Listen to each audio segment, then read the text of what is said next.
Cada vida tem uma história. Cada história revela um milagre. E Deus continua operando milagres. Este é o quadro Milagres que eu vivi, porque para Deus nada é impossível. A paz do Senhor, meu nome é Iracema, faz 25 anos que eu estou na igreja, sou mãe da Ana Paula, mãe do Davi, esposa do Márcio Rosa. Estamos aqui para contar o nosso testemunho. Paz do Senhor, meu nome é Ana Paula, já fazem 18 anos que eu tô na igreja e eu sou filha da Iracema e do Márcio. Quando vocês ouvem a palavra milagre, o que vem na mente de vocês? Milagre, o impossível, né? A gente acredita que o impossível acontece na nossa vida. Vocês acreditavam em milagres antes de viver esse que vocês vão contar agora? Acreditava só de ouvir falar, né? Que ao nosso redor muitas coisas já aconteceram com pessoas do nosso convívio, outras coisas também na nossa família, mas com a gente mesmo, não, assim, nesse nível não. A nossa vida estava tranquila, calma, nada de anormal até ali, uma vida normal até então. Antes do milagre, né, eu tava contando os dias, porque minha mãe tava grávida, eu tava escrevendo até no papel. Todo dia eu contava quantos dias faltava pro meu irmãozinho nascer. Então eu tava bem eufórica, bem feliz, ansiosa. Qual foi o milagre que vocês viveram? Então, o milagre foi a gravidez do Davi, né? Que até então a gente não pretendia ter, a gente tinha a intenção de ter só uma filha. E depois o tempo foi passando, aí a gente decidiu que a gente queria ter outro. Aí, né, deu certo que eu engravidei do Davi. Só que daí começou todo um processo, né? Só que sim, Deus avisou que a gente passaria por esse processo, mas a gente não aceita, né? A gente prefere não aceitar, achar que isso vai passar. Só que o que é pra gente passar, a gente passa e Deus passa conosco. Então, o meu milagre foi assim, né? Eu estava grávida do Davi e até então corria tudo normal, né? Não tinha problema com pressão, não tinha problema de saúde, fazia acompanhamento normal, até então tudo normal. Até que um dia eu comecei a sentir dores. Eu sentia dores acima da barriga, só que eu achava que o Davi estava mal encaixado, até mesmo porque era uma gravidez de 28 semanas ainda, né? Não estava no prazo de nascer. E eu fazia acompanhamento todos os meses, estava tudo certo, nunca tive problema com pressão, nada disso. Só que daí teve um dia, eu me lembro até agora, era um sábado do culto de círculo de oração, aqui no Jardim Paraíso. Eu fui trabalhar, cheguei, tomei banho e me arrumei para ir. Só que quando eu fui calçar a sandália não entrava no meu pé. Meu pé tava muito inchado, ela não entrava. Aí eu falei assim: eu não vou na igreja não, porque senão eu não vou conseguir ficar lá. Eu tô muito inchada, né? Eu posso passar mal. Aí tá, o Márcio se arrumou e foi, eu fiquei deitada, não fui. A Ana foi para uma festa, eu fiquei sozinha. Aí ele no culto, Deus tocou no coração dele, ele não ficou no culto, ele acompanhou a oração, a leitura da Bíblia e voltou para casa. Aí ele voltou para casa, eu tava com muita dores deitada no colchão e ele falou assim: se arruma que eu vou te levar pro hospital. E foi aí que tudo começou. Até então eu não sabia o que estava acontecendo, me arrumei e fui pro hospital. Ele chegou lá. Aí assim que a gente passou pela triagem, a enfermeira mediu minha pressão, a minha pressão tava 22/10. Aí, né, foi uma correria, né, porque uma grávida de 28 semanas com a pressão 28/10, aí já foi a correria para me atender, chamar a minha médica e procurar saber o que estava acontecendo, né. Aí viram que eu estava entrando num trabalho de pré-eclâmpsia e não tinha como sair de lá. Foi aonde me seguraram lá. Então, aí eu fiquei internada uma semana para amadurecer os pulmões do Davi e esperar ele completar 29 semanas para que pudesse tirar ele, né? Porque até então não podia tirar, porque morria os dois, né? A pressão alta e ele não tinha os órgãos internos formados ainda. Aí, medicamentos para amadurecer o pulmão, aconteceu que chegou na 29 semanas. Aí, quando completou 29 semanas, num determinado dia, depois de muita avaliação, a minha obstetra chegou e falou assim: nós temos uma equipe boa de médico no hospital hoje, então a gente vai tirar o Davi hoje. E daí dá muito nervoso, muita insegurança, né? Que a gente não sabe o que vai acontecer e até então nem sabia o que era um prematuro, né? A partir de então eu fiquei sabendo o que eu estava vivendo. E aí começou a correria. Ela me levou, né? Aí durante meu parto teve 5 médicos, né? Os obstetras, aí teve o cardiologista, teve o gastro e teve as pediatras também que acompanhavam, né? E enquanto ela fazia a cesárea, o gastro entrou com uma videolaparoscopia, porque eu tive uma lesão no fígado. E a videolaparoscopia era para segurar o fígado, que se houvesse a médica tremesse, relasse no fígado e ele rompesse, eu entraria em hemorragia e morreria na mesa. E aí, e o cardiologista para acompanhar que a pressão também não podia alterar, senão perdia ali os dois, né? Ou senão também eles já tinham perguntado que se precisasse escolher um, quem escolheria. Geralmente eles dão preferência para a mãe, mas o foco não era esse, o foco era salvar os dois, a gente acreditava no milagre, né? Nesse período que eu tava lá, a igreja tava orando, a família tava orando, né? E aí eu me lembro que aí tirou o Davi 29 semanas, ele tinha 29 centímetros e pesava 1,2 kg, cabia na palma da mão. Aí a pediatra falou pra mim assim: Iracema, eu vou pegar o Davi agora, mas você não vai poder ver ele, tá? Eu não vou poder trazer ele pra você. Eu vou pegar ele, passar pela porta, você só vai ver eu passando, tá? Você só vai ter o contato com ele assim. Aí depois que ficar tudo bem, você pode vir. Então foi o que aconteceu. Ela pegou ele, levou ele sentadinho, um pezinho bem pequenininho assim. E eu só vi o Davi com as 2 mãozinhas assim. Todo o rostinho muito pequenininho, assustado, né? E foi pra UTI, foi ser entubado, né?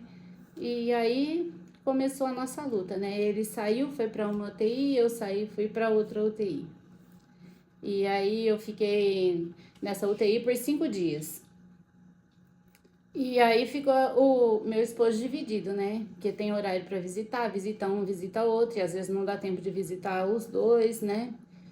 Depois de 5 dias, a minha pressão não normalizou completamente, mas daí eu fui pro quarto. Aí já é mais leve, né? Porque no quarto pode ficar alguém com você o tempo inteiro.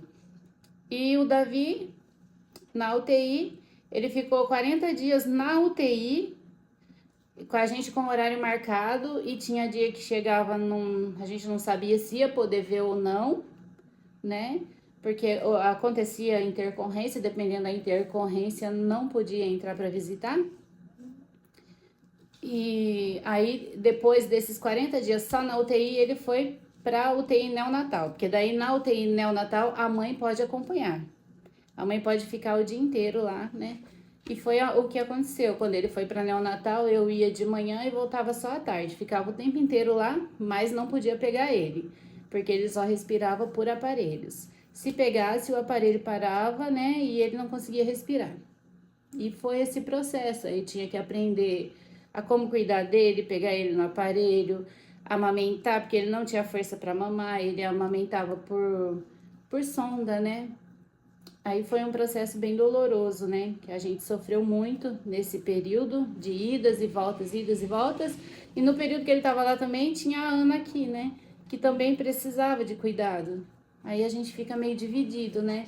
Ela aqui, ele lá. Então foi muito difícil mesmo. Só que para a glória de Deus, o Senhor é fiel em todo o tempo, né? Aí passou-se esse prazo, ele ganhou peso, aí ele já estava com 2 quilos. Depois de 65 dias na neonatal, ele conseguiu atingir 2 quilos. Com 2 quilos pode sair da neonatal, porém ele não conseguia largar o oxigênio, né? Só que a igreja continuava orando por nós, né? A minha sogra que muito orou por nós, a igreja inteira, mas ela estava sempre ali presente, nos dando maior força, assim. E aí um dia eu pedi pra médica, eu falei assim, eu posso levar o Davi embora? Aí ela falou assim, que peso ele já tinha.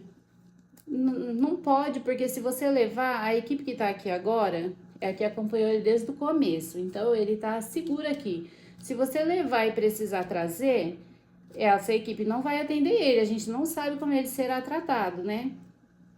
Aí, pela fé, falei, não, eu quero levar.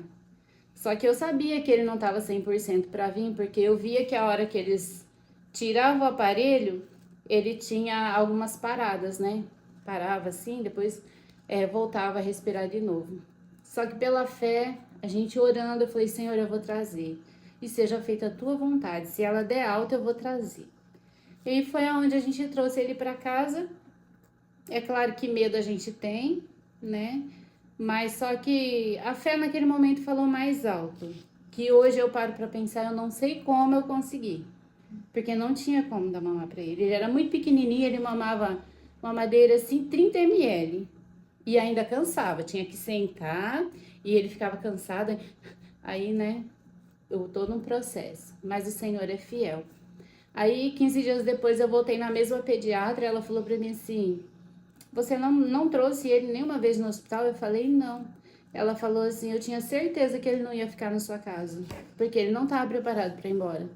Eu deixei porque você estava insistindo, você estava cansada, e a gente deixou tentar, porque qualquer coisa eu sei que você ia trazer, mas eu tinha certeza que ele ia voltar. E daí ela continuou acompanhando e ele ganhava pouco peso, mas ganhava. Aí ela falou assim, nossa, olha, me surpreendeu, porque eu achei que ele não fosse ficar. E daí, por onde eu passava, que apresentava o histórico do Davi, os pediatras, porque ele fez acompanhamento por vários médicos, né? É neuro, é fisioterapia, é vários pediatras, tudo. E eles falavam assim, esse do prontuário é esse que tá no seu colo? Eu falava, é. Eu falava, mas é impossível um quadro desse daqui tá vivo ainda. Assim, pra glória de Deus, é impossível mesmo, porque o meu Deus é o Deus das causas impossíveis. Então, daqui do lado de fora, no dia em que a minha mãe estava com a pressão muito alta, que ela precisou ir para o hospital, a primeira vez que ela precisou ir para o hospital, eu estava no aniversário de 11 anos de idade de uma amiga minha da sala de aula. Eu nem passava pela minha cabeça que a minha mãe estava passando mal em casa. Meu pai me levou para a festa, levou eu e uma amiga e foi para a igreja. E aí para mim tava tudo certo, na época o celular também quase não olhava. E aí eu lá comendo, me divertindo, do nada recebi uma mensagem, meu pai falando que ia me buscar, porque a gente precisava levar minha mãe no hospital.